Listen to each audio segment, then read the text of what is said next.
Hello, everyone. A very warm welcome to the India Conference at Harvard 2022. Our session for today is Lessons Learned from the COVID-19 Pandemic and Way Forward.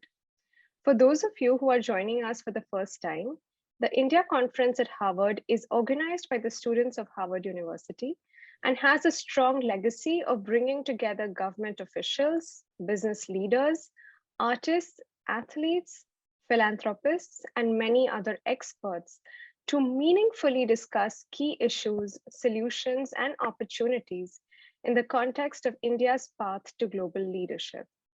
We value your participation and will take questions from the audience in the last 15 minutes. Please use the Q&A function you see on your screen to post your questions or upvote relevant questions. We respect and acknowledge the fact that there will be differences of opinion, and we humbly request our audience to keep the comments civil, such that we can all learn and grow from each other's ideas. We encourage you to share your favorite quotes and moments from our panel using the hashtag ICH2022.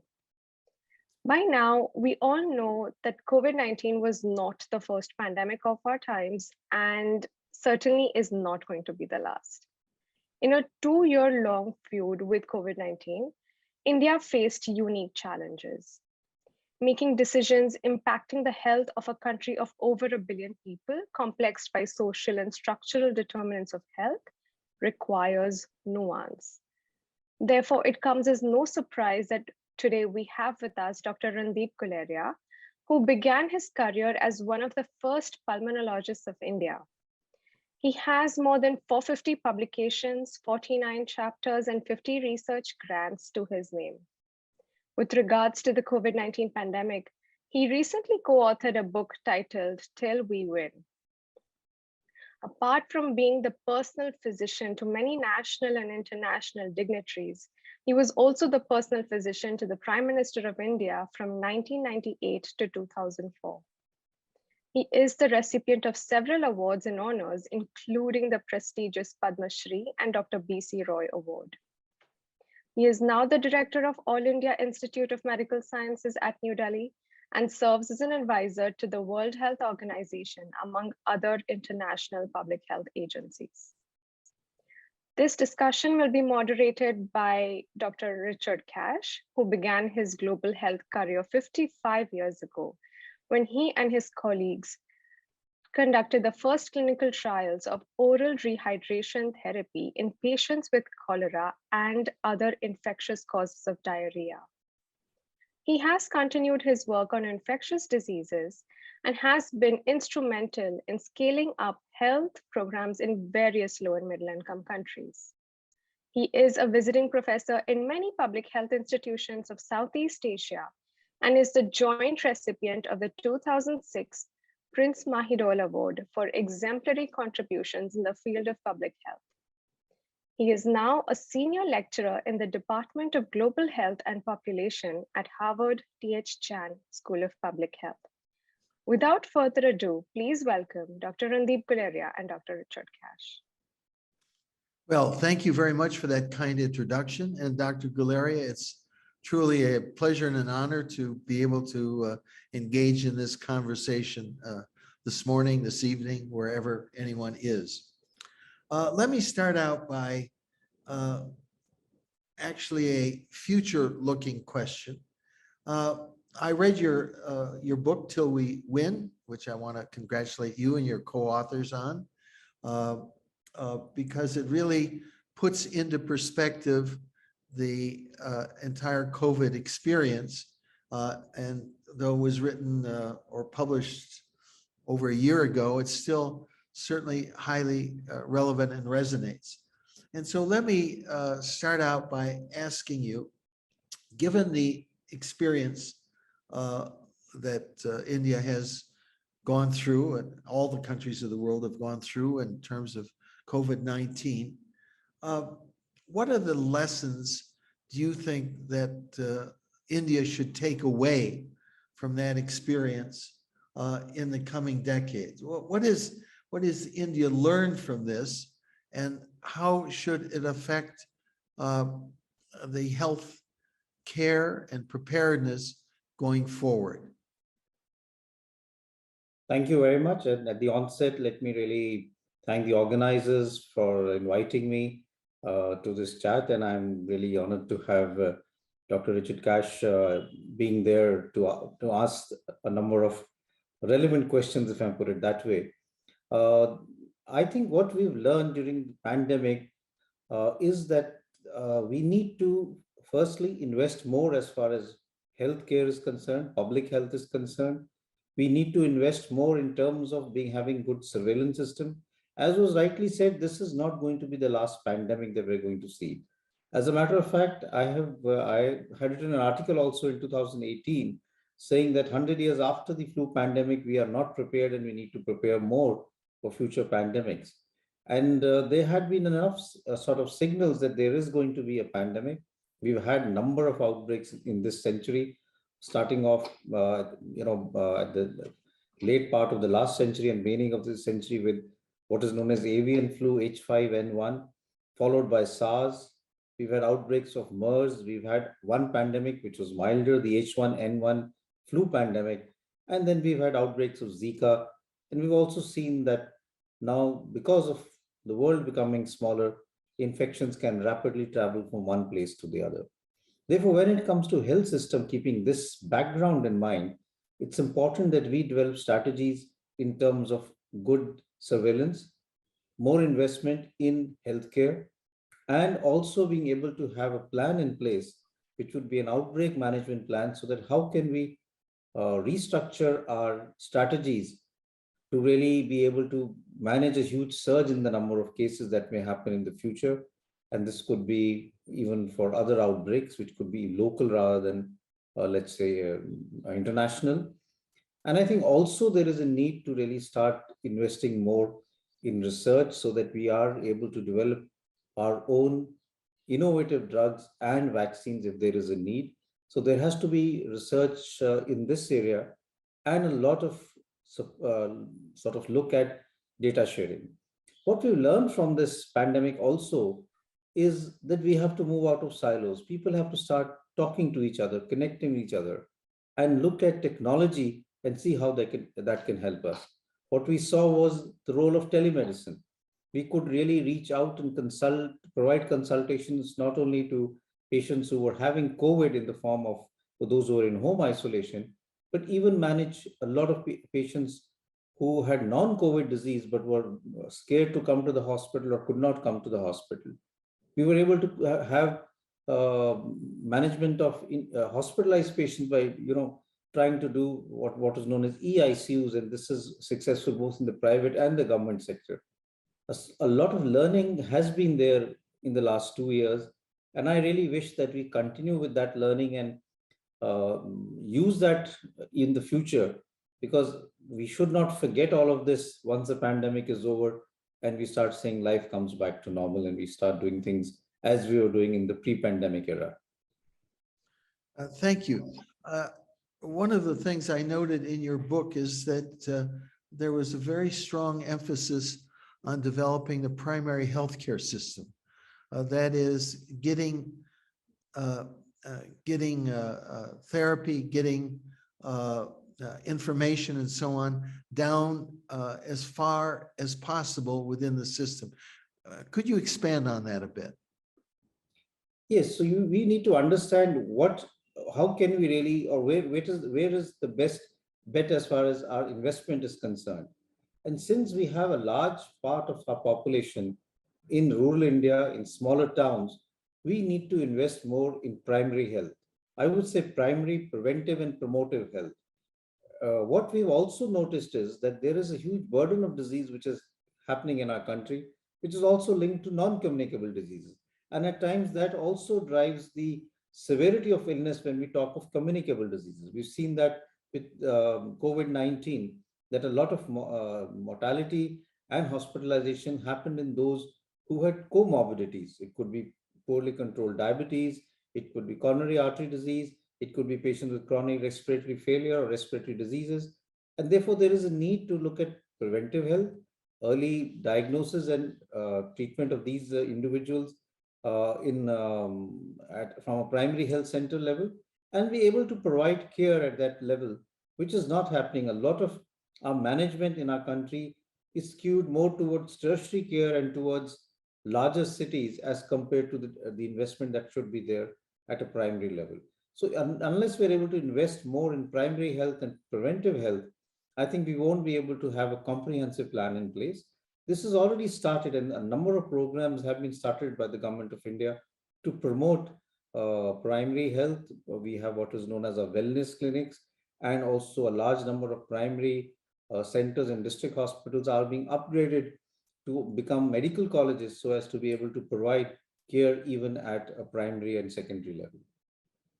Thank you.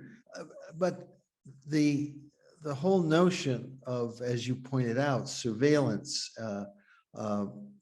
primary health care would seem to me a very much a function of government intervention.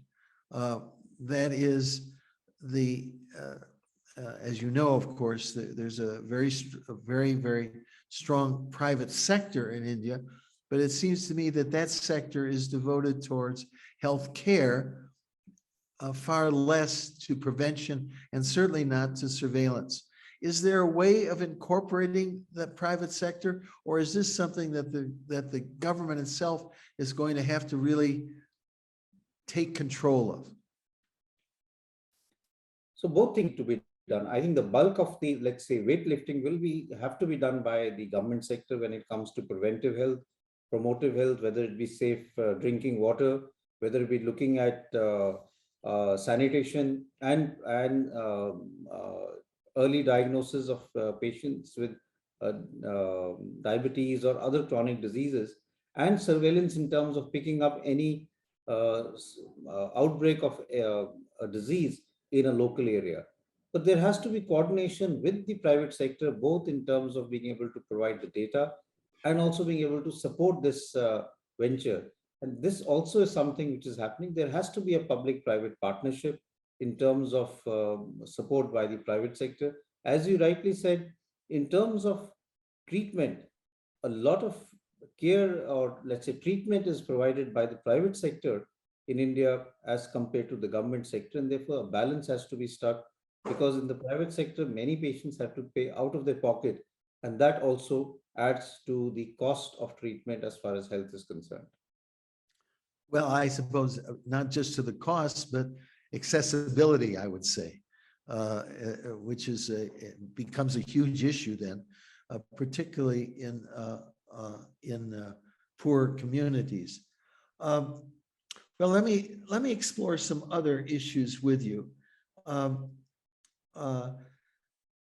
How centralized or decentralized do you think the system must be?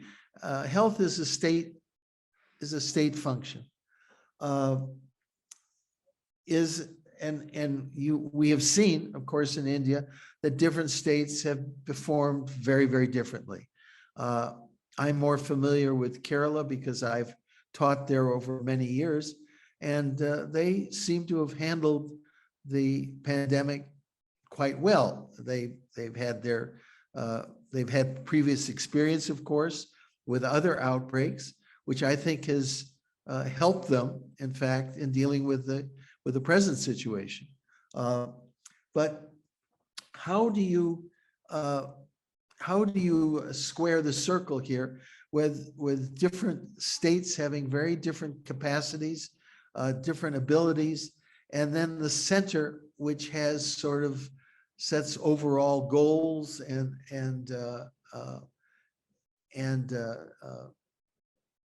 hallmarks and so on? How do you see these two working together? Yes, it's true that, in our country, health is a state subject, and that's why it has varied a lot in terms of the infrastructure development and the investment in health in different states. Some states like Kerala, Tamil Nadu, a few states in the north have done very well. Many states in central India have not invested that much in health, and therefore the health infrastructure and the management strategies there are not as good as one would have liked them to be. And this has created a lot of debate in our country whether health needs to become part of a central subject or it needs to become a state subject. what COVID showed us was that there can still be a good amount of liaison and cooperation between the center and the health. And the classical example was the vaccines. Vaccines were procured by the central government, but was distributed to states, and the machinery in the states was then able to take it forward in terms of maintaining the cold chain, distributing it, training healthcare workers to be able to give vaccinations. And we have a very successful vaccination program based on our COVID platform. And the fact that we have actually been able to deliver over 1.7 billion vaccines in our country is a huge success story, which shows that when there is a need, states and the center can work together and it can be successful. But there has to be more involvement as far as health is concerned in different states. And that sometimes gets sort of sidelined because of various reasons, which could be political, which could have other, there could be other issues. And therefore, some sort of programmatic monitoring and push by the center becomes more and more important as long as health remains a state subject. Okay, thank you.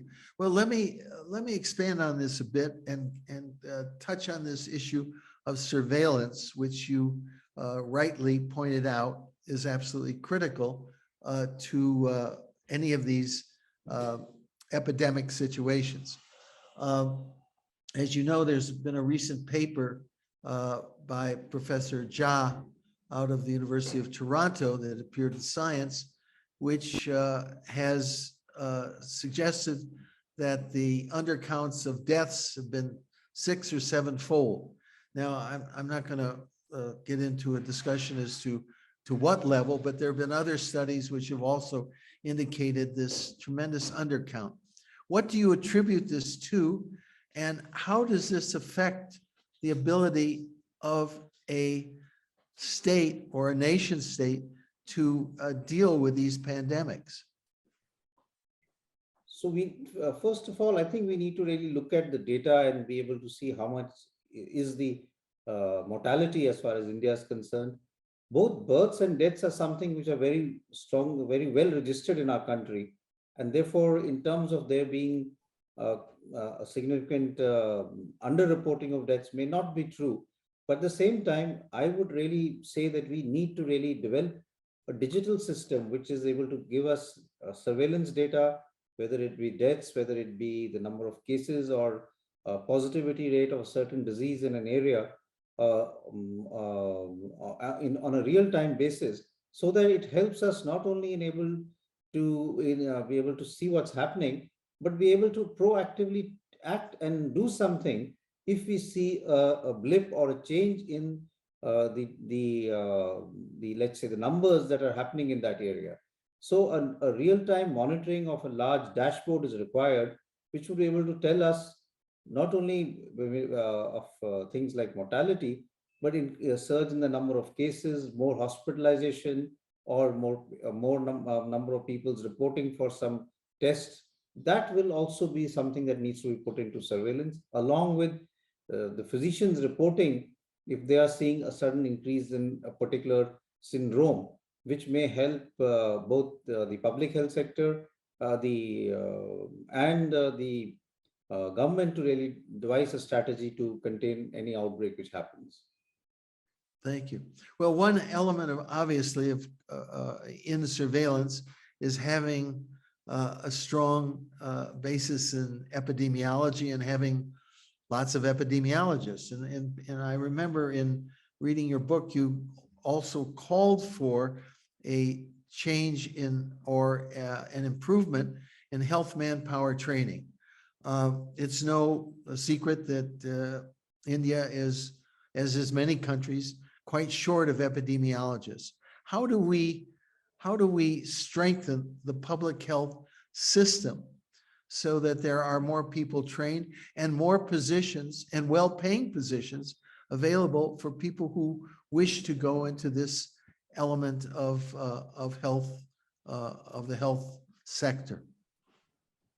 So when it comes to this area, as far as public health is concerned and epidemiologists are concerned, I think there has to be 2 or 3 things. One is, of course, more jobs created at a primary and secondary level to have such individuals. their proper training. And when I talk of training, it's not only at one time, but on a regular basis, and form a network of public health specialists through various institutes. There are now institutes which have training in India for public health and for epidemiologists. The Public Health Foundation of India runs a number of such institutes. But we need to also create opportunities for individuals in terms of jobs and career paths, so that this is a lucrative area for people to sort of take up as a career, as a profession, and their contribution can be utilized by various agencies, whether it be the National Center of Disease Control or others, to really be able to get that data. There are epidemiologists currently available, but I do agree with you that we need to have much more in numbers, because our country is vast and we have a huge diversity in our population, in the type of people and the terrain that we have. And that is why I think we need to have more numbers. There are proposals which are being looked at to really be able to address this, especially when this has really come to light more acutely during the pandemic. Thank you. Let me touch on another area that you mentioned in the book, and that you've also mentioned here, and that is the area of research. You, of course, are the director of an institution that is known globally for some of the research that has been generated. How does India expand in this area? Because as was pointed out prior to our discussion, the potential, for example, for genomic epidemiology, and the fact that a lot of the data that was out there was not necessarily in a form that could be used in a research mode.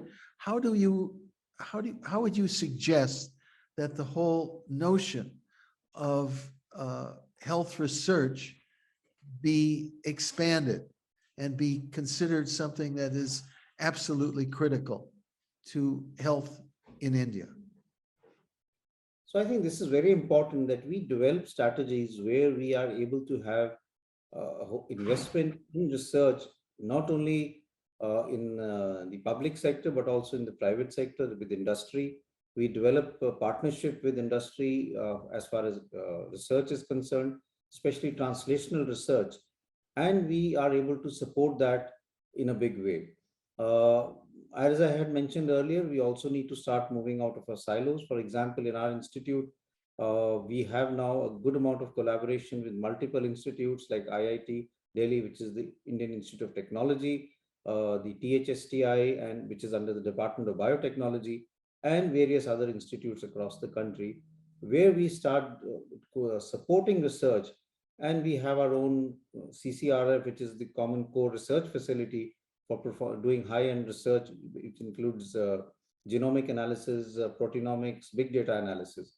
But along with that, we need to really develop strategies of how do we sort of promote and develop career paths and encourage researchers, especially clinicians who want to take up research as a career, to go down that path, and there is support to them so that they can really have comfortable progression as far as the career is concerned.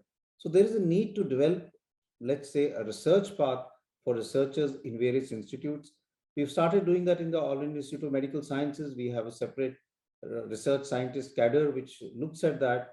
Even when we looked at the pandemic, very early on in the pandemic, 2 years ago, we created our own intramural fund for research, and we started funding our own scientists, researchers for research on COVID-19 to begin with. Then we started having collaboration with IIT Delhi, and again, IIT and our own institute gave some seed money for researchers to be able to really start research rather than waiting for funding to come from other sources. But at the same time, we also need to invest more in academic institutes for a career path for researchers, and also be able to support that so that entrepreneurship, startups, and other things can also become part of routine activity in various health institutes.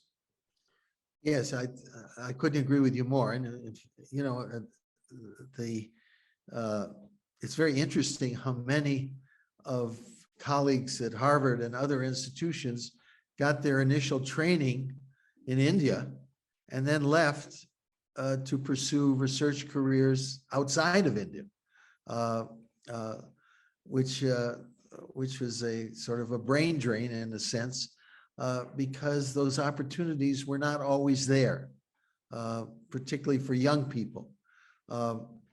And I certainly agree with this notion that you have, that there is too much siloing, that a lot of, I know at my own institution, there has been a great expansion in the social science sector, working with the medical sciences and so on. Let me pursue another area which I not seen much talked about, and I'd be very keen to get your ideas on this.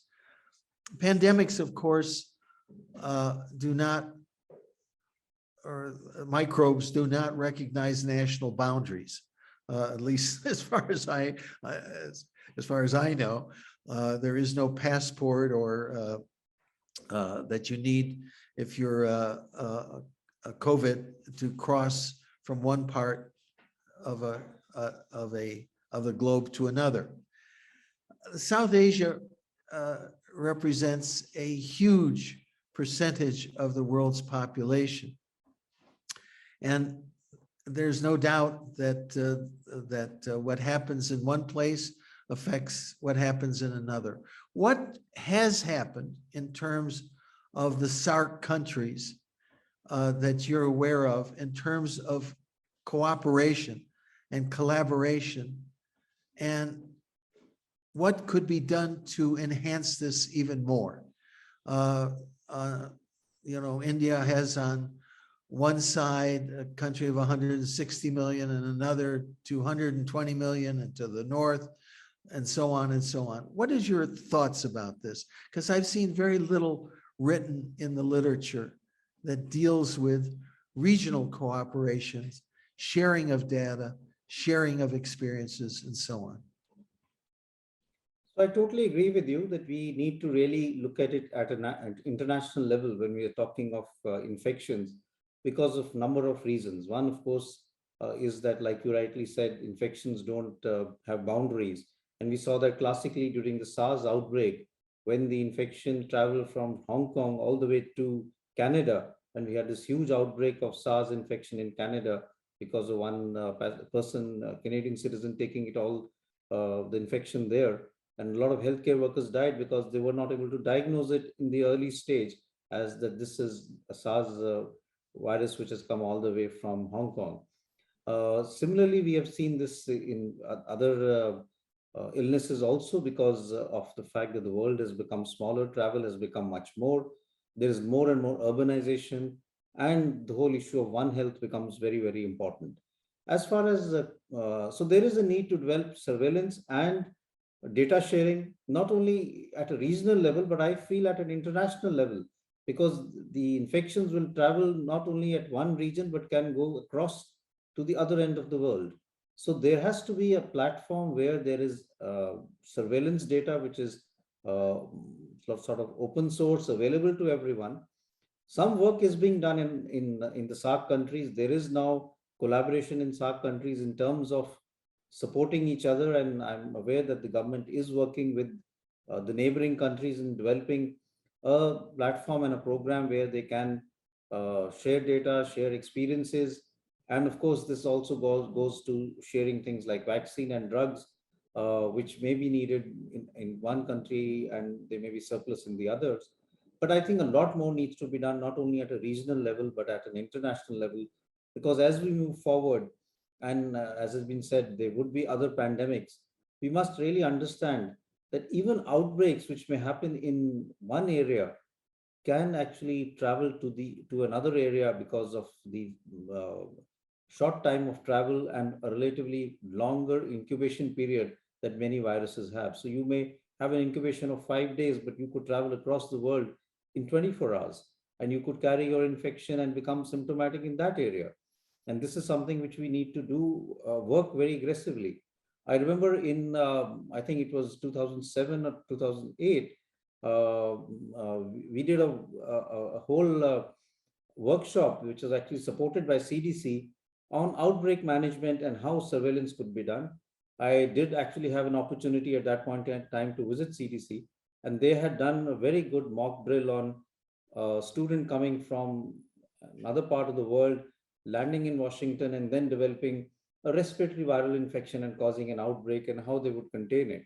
So I think that type of surveillance and strategies of containment need to be developed at a global level so that we are able to prevent such things happening. I'm aware of a lot of activities being done um, as far as biosecurity is also concerned. We had a meeting with this John Hopkins University, where they have this whole program known as Clade X, where again they look at how would we manage such things. So I think it's very important for us to look at an international level of surveillance, of monitoring, of data sharing, because the world is now a small global village, and we have to accept that. Yes, I think that I've been fortunate to work with a number of institutions in South Asia, and I would hope that there would be much more sharing of information, of faculty, of experiences and so on, because as you say, what happens in one place is clearly going to affect what happens in others. But I would also submit to you that events in one place can affect others. I recall when there were large political rallies in West Bengal, it did not take long for there to be increased spread into the western section of Bangladesh, which of course is contiguous with East Bengal. So it's not just that, but events which happen in one place can clearly affect what happens elsewhere. The floodings and flash floods and so on in one state can be very much affected by policies in another country. I think that's very clear. Are there any other comments that you would like to make that I have not touched on in my questions? Not really, but I do agree with you. Like you rightly said, events can also, and this is true across the board. I mean, we've had a lot of learning from the pandemic about things that can happen in different parts of the world. The whole story of hydroxychloroquine being promoted, and even the issues of the COVID-19 infection being initially sort of being downplayed by various countries, and that leading to this huge surge in the number of cases. But I also think that when we look at health, we need to have more and more of a holistic involvement. And that is why I think things like the environment, safe water, sanitation also need to be looked at. And this is something that is being done here in India, that a whole comprehensive package is also being looked at. And like I mentioned, that when we start talking of health, I think we should also start talking of One Health. And that means looking at health not only from the point of view of humans, but animal health, plant health, and the health of the planet, because it's all interconnected. The outbreaks that we've seen in the last few, I would say last 2 decades, have all been predominantly zoonotic infections which have jumped species. And therefore, we need to really be able to address that issue also, and need more investment, both in terms of research and surveillance in this area. Yeah, I recall, in fact, much of my work has been, well, in India and Bangladesh. And I recall two such examples, the H5N1 flu that occurred primarily in chickens and ducks. And of course, there was a tremendous amount of cross-border trading in these animals. You know, the politicians like to say, well, our borders are sealed. Of course, they're not sealed at all. They're as porous as you can imagine. And of course, the epidemic that killed lots and lots of chickens was across the border. And another example would be the Nipah outbreaks, again, on the border of West Bengal and North Bengal and Bangladesh. Clearly, the bats who were seating on one side were flying over to the other side. And this, unfortunately, it was not recognized early on in the north part of Bengal. And it was a misdiagnosed opportunity. Let me touch on one other issue here, and that of regulation. There are a lot of regulations on the books that talk about improper care and licensing and so on. And yet there seems to be a limited amount of enforcement of those regulations. And so people say, well, we have the regulations, but when was the last time a physician lost his license because of malpractice? So how would you recommend that this be given some teeth? Because regulations mean nothing unless there is enforcement behind them, whether it's in patient care, whether it's in product development, and so on. Maybe you could comment a bit on that. Yes, I think we need to have implementation of regulations. To some extent, we have, from doctors' point of view, we have the various medical councils and regulatory authorities. There have been doctors who have been the license has been withdrawn for a period of time for misconduct. But I think there is a wider picture that we need to look at, and that is regulations when it comes to implementation of drugs, quality of drugs, and other things. It has to be also driven by social movement and individual involvement. For example, antimicrobial resistance. It's a huge problem, and that's linked to the fact that many people would go, rather than consulting a doctor, would go to the chemist and buy drugs or an antibiotic over the counter. There are regulations which really say that it should not be done, but people really don't understand the importance of following these regulation and guidelines, and would rather take the shortcut of going to the chemist and saying that I have fever and I have an upset stomach, so give me some antibiotic for that. And they feel that this is something that can be done. Or you would borrow your neighbor's prescription and use that to really prescribe yourself medication. So there are a number of issues that we need to address when it comes to implementation. And this, I think, has to be done both at a public health level, at a social level, and increasing awareness among individuals. Because implementation of regulation will not happen unless people understand the responsibility and are able to move forward in that direction. Otherwise, people will always find ways to bypass the regulations, if I put it that way.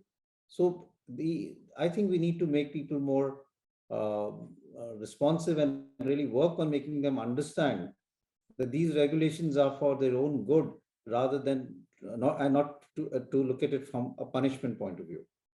Well, what is the role, though, of professional societies? It's been my impression that the Indian Medical Association has not really stepped up when it comes to this particular area. Is that a wrong impression, or why, if not, why haven't the professional associations come forward, for example, in inappropriate care for COVID patients, which I know you've written about? Why hasn't there been a stronger professional initiative that would try to address these issues? So there have been initiatives by various associations to address these issues. Like I had mentioned that there has to be an involvement as far as society is concerned to be able to take this forward. Initiatives would look very nice if they're only on paper, but unless we're able to implement them, they really have not much value. And to implement them, we need to really get people to be involved and be part of that. So a lot of associations, whether it be the Indian Medical Association or others, have actually come forward and said that we should have proper guidelines. We have guidelines. For example, there are guidelines which say how COVID-19 should be managed. and it clearly says that you don't need to give steroids in patients with mild disease. Yet we know that many patients on their own started taking steroids because of what was a part of what I would call the infodemic or the use of social media. So that is another big challenge that is there at a national level, I would say at an international level, that people would go more by what they read on the social media and start treatment, or even at times get after their physician to start them on that treatment rather than going by what the guidelines suggest. So the guidelines which were formed by the Indian Council for Medical Research, by the Government of India, clearly said that these drugs are not required.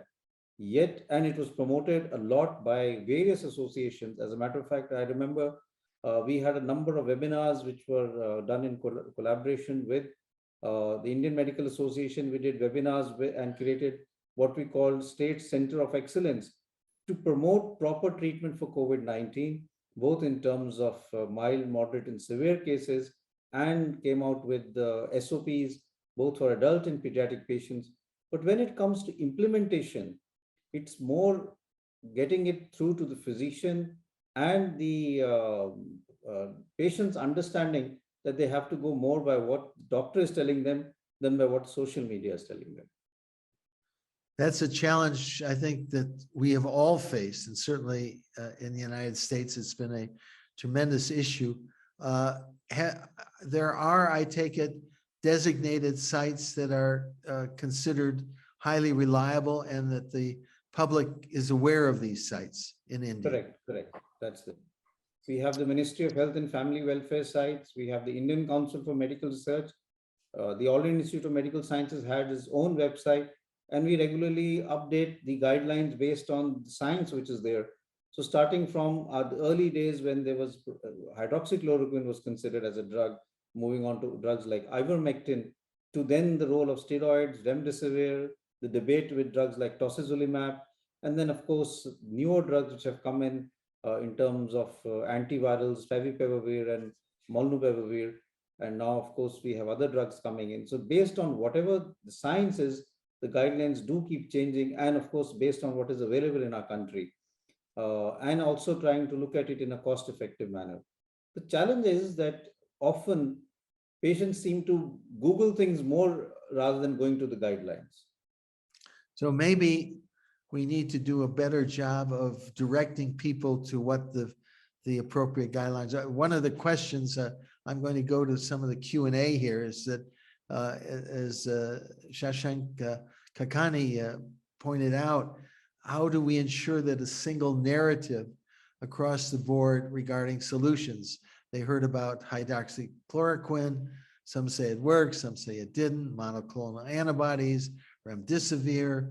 And as you said, as we talked about, how does the common man cut through all these narratives to come to one reliable one that does not, so that what they take does not do them harm either in the pocketbook or physically,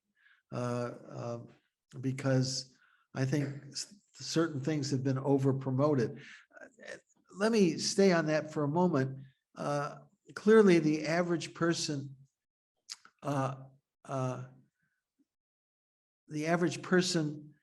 in India does not have coverage, health insurance coverage, is paying out of pocket for drugs that are, in my view, of questionable value, but biologic value, but have great value, of course, to the company producing it.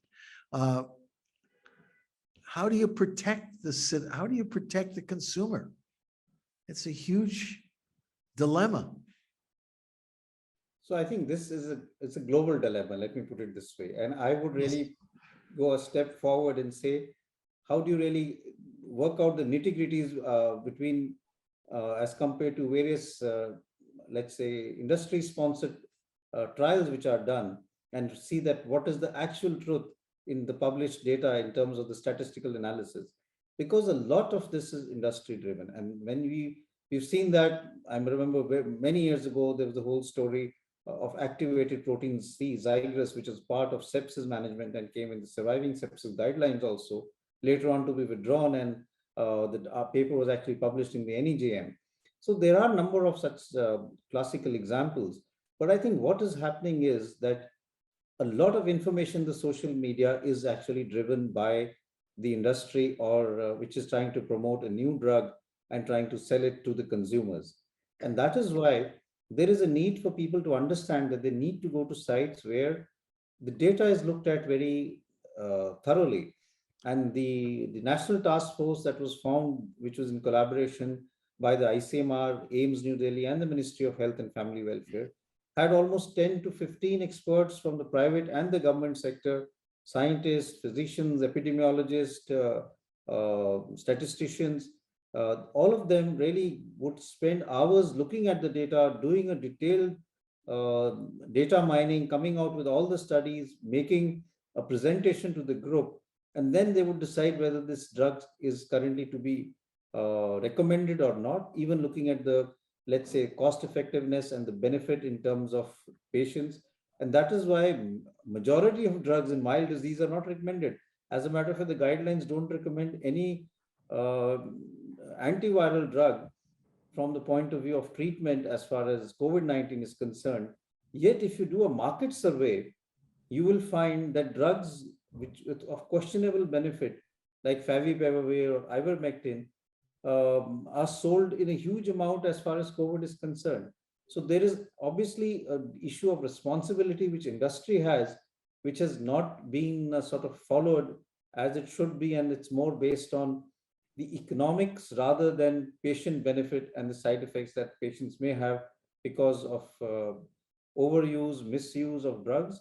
And this happened classically with steroids.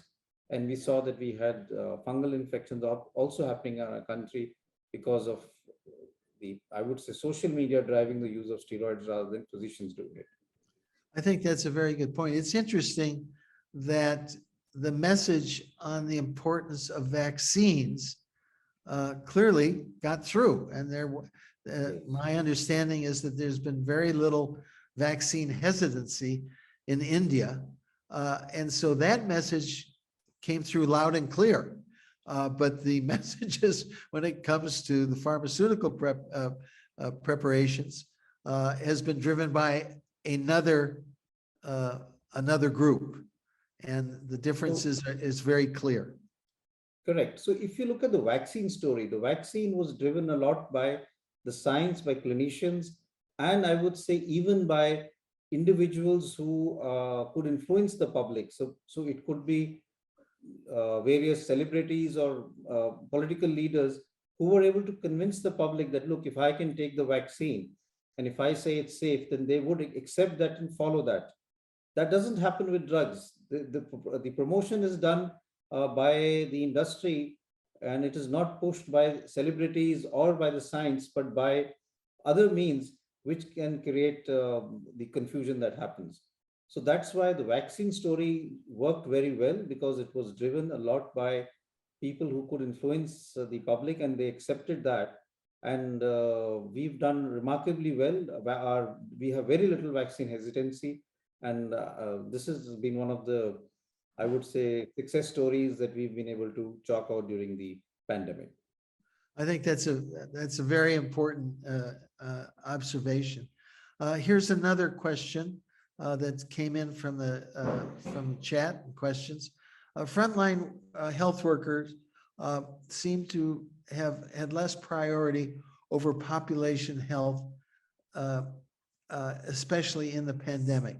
There is now an increasing evidence that systemic changes are required for frontline health workers, both for their physical and mental well-being.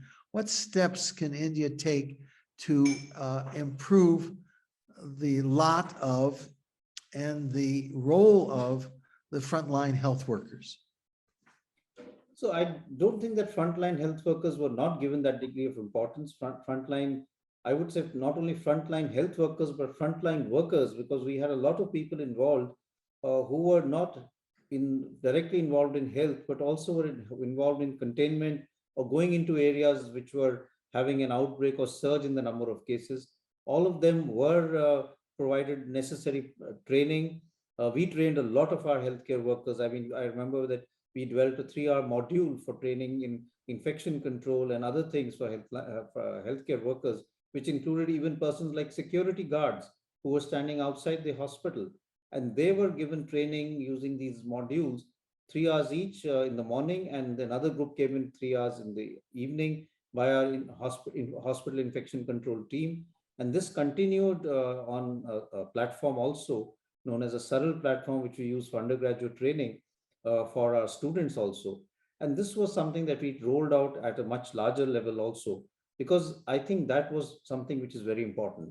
But the second part of the question, I think, is the very important thing for the future.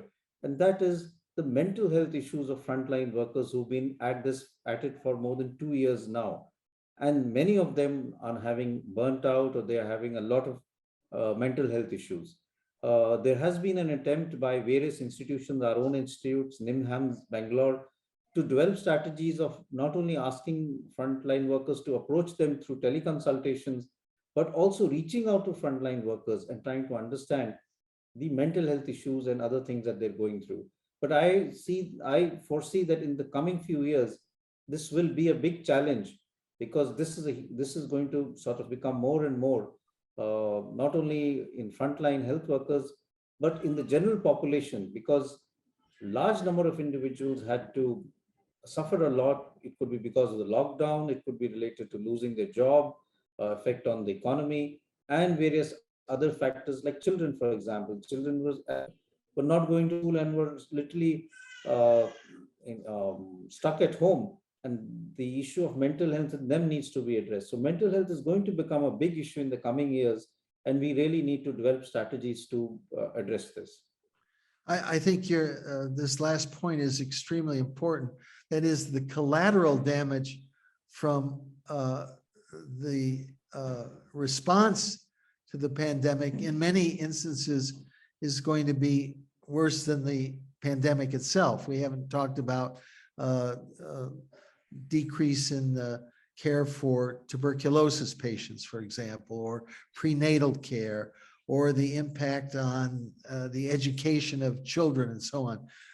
This is all collateral damage related to the response. And I think that's clearly going to have to be an area where people are going to have to step back and say, well, wait a minute, are we, as we used to say, the numbers are correct, but the patients still die. So we don't want that to take place, because I remember being on a webinar with a group from Mumbai and the impact that lost diagnosis has had on tuberculosis epidemiology, for example. Well, let me take one other question. I apologize for those that I've not been able to deal with. Someone asked about whether or not telemedicine could be substituted for primary health care. What is the role of telemedicine that you see, and does it really substitute for primary care, or does this simply transfer the burden again to the tertiary system? So I think telemedicine is one thing that we've learned has a role, and this is something one learned during the pandemic, because one was really reluctant and slow to really take up telemedicine before the pandemic. I remember that when I was part of what was known as the Board of Governors for the Medical Council of India, we had made some guidelines for telemedicine, but they were not being pushed that aggressively. And then once the pandemic happened, they were sort of notified and became part of the regulations as far as teleconsultation and telemedicine was concerned. But I don't think it's a substitute for care at a primary level. It's a support that can be provided. You could have physicians at a primary level who could use telemedicine and teleconsultation to consult a physician at a tertiary level if they have a complicated case. That could be one way of telemedicine could be used. Follow-up of patients, especially with non-communicable diseases or chronic diseases, could be done through teleconsultation rather than them having to come all the way, let's say, to a city or to a tertiary care center. And that would actually be cost effective. but at some time you will also have to look at the patient physically, and therefore a balance needs to be struck between teleconsultation and a physical visit. There are some specialties where teleconsultation does well. I can tell you because we've now done this. And for example, our dermatologists are quite happy with teleconsultation. The patient sends a picture of the skin lesion and they're able to look at it and take an interview and are pretty confident of the diagnosis. But it will not work in every area. So I think it can be something that can add on to a physical consult, but cannot replace it or be a substitute. And I think it's still important that we have physical consultations, even if it's at a primary level. Thank you. Any last word, Dr. Guleria, before I turn it back over to Dr. Gargi? So I would just say that there has been a lot of learning as far as this pandemic is concerned. And India as a country has done remarkably well in terms of managing the pandemic with our limited resources. When I look at the number of cases and number of deaths, which we still seem to have a huge number in the US, we seem to be in a better position. And there is a need to work out what worked and what did not work. But as I move forward, I think the challenge is that how do we implement the lessons that we've learned during the pandemic into a non-pandemic era, so that we are better prepared for the next pandemic and our patient care services become better because of the lessons that we've learned, both in terms of the science, both in terms of administration, both in terms of research, and in terms of patient care also. Well, thank you very much, Dr. Guleria. You've given us a wonderful summary of what has happened and what we can do going forward. And so on behalf of the conference, I'd like to thank you very much. And let me turn it over now to Dr. Gargi Kakani for some concluding remarks. Thank you so much, Dr. Guleria and Dr. Cash, for this invigorating discussion and enlightening us. All the attendees, thank you so much for attending and for your time. We have an excellent lineup of sessions. Please consider joining the next session on climate action and turbocharging India, respectively. You can find the Zoom link on our website, www.indiaconference-2022.com. Thank you so much, Dr. Cash, Dr. Guleria. Thank you all very much. Thank you. Thank you very much. Thank you. Have a good day. Thank you. Yes, thank you.